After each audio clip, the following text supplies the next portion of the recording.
Did you know that this multi-million-ton marble masterpiece is actually balancing precariously on a bunch of wooden sticks? And the terrifying truth is, it is currently in danger of sinking straight into a giant pile of mud. Hold on a second, because the rabbit hole goes much deeper than that. Can you believe that this exact same gleaming monument was once magically transformed into a giant pile of bamboo to trick enemy bomber planes? Or that it regularly gets sent to a luxurious mud spa just like your favorite Hollywood celebrities? We are going to unpack all of these mind-bending secrets today, so make sure you hit that like button and subscribe to the channel so you never miss out on history the way they never taught you in school. Let us start with that horrifying architectural truth. When you look at the Taj Mahal, you see permanence. You see a shimmering white fortress of eternal love that looks like it was dropped from the heavens by the gods themselves. It is massive, it is heavy, and it feels absolutely immovable.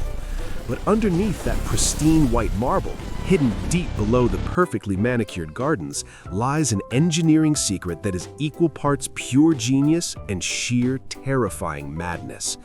The entire structure, all those millions of tons of heavy stone, is not sitting on solid bedrock, it is sitting on wood. Imagine you are the chief architect of the Mughal Empire in the 17th century. Your boss, the emperor, has just ordered you to build the heaviest, most magnificent structure in human history right on the soft, sandy, shifting banks of the Yamuna River. If you just lay a regular stone foundation, the whole thing will slide right into the water before the paint even dries. So they utilized a brilliant but risky ancient technique called well foundation. They dug massive, deep circular wells right into the riverbank and packed them tightly with rock, rubble, and massive pillars of ebony and mahogany wood. Now, you might be thinking, wood? Really? Does wood not rot when it gets wet? In a normal scenario, absolutely. But ebony and mahogany are special. When they are completely submerged and deprived of oxygen, they do not decay. In fact, the moisture from the Yamuna River is the only thing keeping those wooden pillars expanded, tight, and strong enough to hold up a world wonder. The river is literally the life support system for the Taj Mahal. Without the constant flow of water, the wood dries out, shrinks, cracks, and eventually crumbles into dust. And this is where the modern-day horror story begins. Over the last few decades, the Yamuna River has been drying up at an alarming rate. Between aggressive damming upstream, massive population growth, and severe environmental changes, the mighty river that once caressed the back walls of the Taj Mahal is often reduced to a sluggish, shallow stream during the dry months.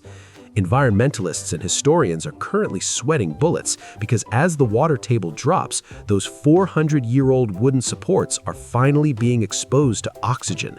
They are starting to dry out.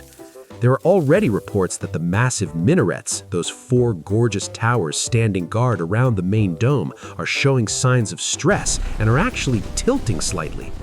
If the Yamuna River completely dries up, the wooden foundation will fail, and the greatest monument to love ever constructed could literally sink into the muddy riverbank, cracking that perfect marble like a dropped dinner plate. It is a ticking bomb of ancient engineering clashing with modern environmental disaster. But to truly understand why someone would build such a massive, heavy, and risky structure in the first place, we have to look at the man who ordered it and the unimaginable price tag attached to his obsession. The story of the Taj Mahal is always sold to. He declared a massive mourning period for the entire empire. No music, no bright clothes, no celebrations, no perfumes for 2 whole years. If you were caught having a little bit too much fun during this time, the consequences were severe. But crying was not enough for Shah Jahan. He wanted to pull heaven down to earth. He wanted a monument that would make the sun and the moon shed tears. And to do that, he opened the royal treasury and started spending money like there was absolutely no tomorrow. Let us talk about the finances for a second, because this is where the romance turns into a masterclass in terrible economic decisions. The Mughal Empire at this time was arguably the wealthiest empire on the face of the planet. They controlled massive trade routes, endless agricultural lands, and mountains of precious gems. But the Taj Mahal was not just a building project, it was a financial black hole. Historians estimate that the total cost of building the Taj Mahal at the time was around 32 million rupees. If we take inflation, the value of gold, the cost of specialized labor, and the sheer volume of precious materials into account and convert that into modern currency, we are looking at a conservative estimate of over $1 billion. Yes, billion with a B, for a tomb. He imported the absolute finest translucent white marble from Makrona in Rajasthan, which was over 200 miles away. But a white marble building was too boring for him. He wanted it to sparkle. So he ordered his agents to scour the known world for precious and semi-precious stones to inlay directly into the marble. We are talking about jade and crystal from China, turquoise from Tibet, lapis lazuli from Afghanistan, sapphires from Sri Lanka, and carnelian from Arabia. 28 different types of precious stones were perfectly cut and fitted into the marble to create intricate floral designs that actually glow when the moonlight hits them. But here's a practical question for you. How exactly do you transport millions of tons of massive marble blocks and construction materials across hundreds of miles of scorching Indian terrain in the early 17th century? They did not have heavy-duty flatbed trucks. They did not have diesel-powered cranes. They did not even have paved highways. What they did have, however, was the ancient world's ultimate heavy goods vehicle. To build the Taj Mahal, Shah Jahan drafted an army of over 1,000 elephants. Imagine the sheer logistical nightmare of coordinating a construction site powered by 1,000 massive, hungry, temperamental elephants. These magnificent creatures were responsible for hauling the gigantic slabs of Makrona marble from the quarries all the way to Agra. They built incredibly long, gently sloping earthen ramps that spiraled up around the building as it grew taller, and teams of elephants and oxen would literally drag the marble blocks up these ramps using elaborate rope and pulley systems. Alongside this elephant army was a human workforce of around 20,000 artisans, stonecutters, engineers, calligraphers, and laborers gathered from all across India, Persia, the Ottoman Empire, and even Europe. It was a massive international collaboration. They worked relentlessly, day and night, under the sweltering Indian sun for 22 long years to complete the entire complex. It was an architectural triumph, it was a logistical miracle, but it was also a financial disaster that completely drained the wealth of the empire. Shah Jahan was so obsessed with building his perfect monument of love that he basically ignored the crumbling economy, the starving peasants, and the brewing resentment within his own family. His obsession with the dead completely blinded him to the needs of the living, and as we will see, it would ultimately cause. We are going to dive into the mind-blowing illusions, the hilarious mud spa treatments, and the tragic, ironic final days of the emperor who lost everything for love. Welcome to the Grand Illusion. Imagine it is the middle of the 20th century. The world is at war. Bomber planes are flying through the night sky, looking for high-value targets to destroy and demoralize their enemies. Now imagine you are the government responsible for protecting a massive, glowing, bright white marble monument that literally reflects the moonlight like a giant billion-dollar beacon screaming, "Drop bombs here!" The Taj Mahal is perhaps the worst building in the world to try and hide during an air raid. You can't just throw a tarp over it. You can't paint it camouflage green because that would ruin the porous marble. So what on earth do you do? During World War II, the British Indian government faced exactly this terrifying problem. They knew the Japanese Air Force was a real threat, and they knew the Taj Mahal was an incredibly vulnerable cultural icon. Their solution was nothing short of a cinematic magic trick. They brought in an army of workers and completely covered the magnificent main dome of the Taj Mahal in a massive, sprawling network of bamboo scaffolding. They did not just put up a few sticks, they built a thick, chaotic forest of bamboo all over the pristine marble. From the sky, especially at night, the glowing white dome completely vanished. Instead of seeing a world wonder, any enemy pilot flying overhead would just see what looked like a massive, useless stockpile of bamboo. It was the ultimate optical illusion. And the craziest part is that it worked perfectly. They actually had to pull this exact same giant bamboo magic trick 2 more times, once during the India-Pakistan War in 1965 and again in 1971. The greatest monument to love ever built was saved from destruction by a bunch of cheap sticks. Speaking of illusions and things that are not quite what they seem, let us talk about the most famous, most gruesome legends surrounding the Taj Mahal. If you've ever taken a guided tour or read a basic history book, you've probably heard the horrifying story that after the Taj Mahal was completed, Emperor Shah Jahan was so paranoid that his architects and craftsmen might build something equally beautiful for someone else that he ordered his guards to chop off the hands of all 20,000 workers. Some versions of the story even say he gouged out the eyes of the master architect. It paints the picture of a crazed, bloodthirsty tyrant obsessed with his own legacy. It's a fantastic story for a Hollywood movie, but thankfully it's complete and utter garbage. There's not a single shred of historical evidence to suggest that Shah Jahan mutilated his workforce. Think about it from a purely logical standpoint. Chopping off the hands of 20,000 highly skilled artisans would be the greatest economic and logistical disaster you could inflict on your own empire. These were the best builders, stonecutters, and engineers in the known world. You don't destroy your best assets just to make a point. In reality, Shah Jahan actually paid his workers incredibly well. He even built an entire sprawling town just to the south of the monument specifically to house the laborers and their families. This settlement was called Taj Ganj, and you can still visit it today. The legend of the amputated hands is likely a dramatic myth invented by European travelers who visited India years later and wanted to spin a dark, Gothic tale about the exotic and cruel Eastern emperors. So, the workers kept their hands, but they did leave behind an architectural masterclass that continues to baffle modern engineers. Let's look at those 4 stunning pillars, the minarets, that stand at the corners of the main platform. By building them with a slight outward tilt, physics dictates that if they ever collapse, they will fall safely outward into the gardens and the river, leaving the precious central tomb completely untouched. It is a brilliant optical illusion designed to save the building from nature itself. But for all of this staggering genius, for all the perfect geometry, the breathtaking symmetry, and the flawless execution, there is one absolutely infuriating mistake inside the Taj Mahal. If you walk into the central chamber, where the royal couple is supposedly resting, you will notice that the entire room, and indeed the entire Taj Mahal complex, is built on the principle of absolute, unbreakable bilateral symmetry.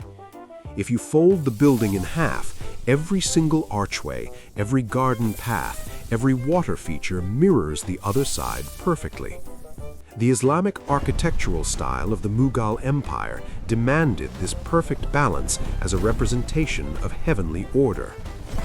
Right in the exact dead center of this perfectly symmetrical room sits the beautifully decorated cenotaph of Mumtaz Mahal, the beloved wife. It is perfectly aligned with the main entrance, perfectly balanced within the geometric space, but then shoved awkwardly right next to her, completely off-center, totally ruining the flawless symmetry of the entire multi-million-dollar complex, is a second, larger cenotaph. This belongs to Emperor Shah Jahan himself. It looks like it was dropped there by accident. It looks like a last-minute chaotic afterthought, and historically speaking, that is exactly what it was. You see, Shah Jahan never actually intended to be buried in the Taj Mahal. His grand, ego-driven master plan was even more insane than bankrupting his empire for a white marble tomb. According to historical rumors and the writings of European travelers, Shah Jahan planned to build a second, identical monument directly across the Yamuna River, but this one would be constructed entirely out of solid black marble. It was to be his own personal tomb, the Black Taj Mahal. The The two magnificent structures, one glowing white and one shadowy black, were supposed to be connected by an elegant bridge made of solid silver over the river. It was a vision of unparalleled extravagance, but it never happened. Before he could even lay the foundation for his dark twin monument, reality finally caught up with him. Shah Jahan's reckless spending, his obsession with architecture, and his complete neglect of his ruling duties had alienated his family and drained the empire's bank accounts. His sons looked at the financial ruins of the empire and decided they had had enough. In a brutal and ruthless coup, his own son, Aurangzeb, overthrew him. Aurangzeb did not kill his father, but he did something arguably much worse for a man with such a massive ego. He placed Shah Jahan under strict house arrest in the nearby Agra fort. Aurangzeb basically looked at the royal treasury, realized his dad had spent the entire defense budget on a cemetery, and locked him away. For the last 8 years of his life, the once mighty emperor of the world was confined to a beautifully decorated but heavily guarded pavilion. His only comfort was a small balcony that offered a distant view of his masterpiece, the Taj Mahal, shimmering down the river. As his eyesight failed in his old age, legend says he could only see the white dome by looking at its reflection in a tiny diamond mounted on a pillar near his bed. When Shah Jahan finally died in 1666, a prisoner of his own son, Aurangzeb refused to spend a single extra rupee on a grand funeral or a new tomb. He simply ordered his men to carry his father's body down the river, march into the flawlessly symmetrical Taj Mahal, and unceremoniously shove his casket right next to Mumtaz Mahal, permanently ruining the perfect architectural balance that Shah Jahan had spent 22 years trying to achieve. It is the ultimate historical irony. The man who obsessed over perfection was buried in a way that destroyed it. And the indignities for this billion-dollar monument did not stop in the 17th century. Today, the Taj Mahal is fighting a brand new enemy, and it is losing. The enemy is not an invading army or a power-hungry prince. It is modern air pollution. The city of Agra has grown into a bustling industrial hub. The exhaust from millions of vehicles, the smoke from hundreds of factories, and the acid rain caused by severe pollution have been slowly attacking the delicate, porous white marble. Over the years, the pristine, glowing white facade of the Taj Mahal has started to turn a sickly brownish-yellow color. The magnificent stones are literally suffocating under a thick layer of industrial grime. So how do you clean a fragile 400-year-old wonder of the world without using harsh chemicals that would melt the marble? The answer is surprisingly hilarious. You send it to a luxury spa. The Archaeological Survey of India regularly treats the entire Taj Mahal to a massive traditional Indian beauty treatment. They mix up gigantic vats of fuller's earth, a special type of natural clay known in India as Multani mitti, which is exactly the same stuff people use for purifying mud masks on their faces. Workers scale the monument and literally plaster the entire building in a thick layer of this brown mud. They leave the mud mask on for a few days so it can absorb all the dirt, grease, and yellow pollution deep within the pores of the marble. Then they gently wash it all off with distilled water. It is absolutely absurd to watch. Imagine seeing one of the most majestic buildings in human history completely covered in brown goo, waiting for its pores to clear up. But it works. After the mud spa, the marble regains its original brilliant white glow, at least until the pollution turns it yellow again a few years later. The story of the Taj Mahal is a wild, contradictory ride. It is a symbol of profound, immortal love, but it was built on the backs of exploited wealth and ruined an empire. It is a masterpiece of unyielding permanence, yet it sits on rotting wooden sticks and requires regular facial treatments just to stay pretty. It represents the height of human artistic perfection, famously ruined by the messy, asymmetrical reality of a son who hated his father's spending habits. The next time you see a picture of that perfect white dome reflecting in the water, remember the thousands of elephants hauling stone, the brilliant engineers tilting the towers, the bamboo camouflage tricking the bombers, and the lonely emperor staring at his expensive mistake through a tiny mirror. That is the real history they leave out of the travel brochures. Thank you so much for diving deep into the past with us today on the BrainBoost English Podcast. If you enjoyed uncovering these massive historical secrets, make sure you smash that like button, subscribe to the channel, and let us know in the comments which historical mystery we should completely dissect next. Until next time, keep questioning everything you thought you knew.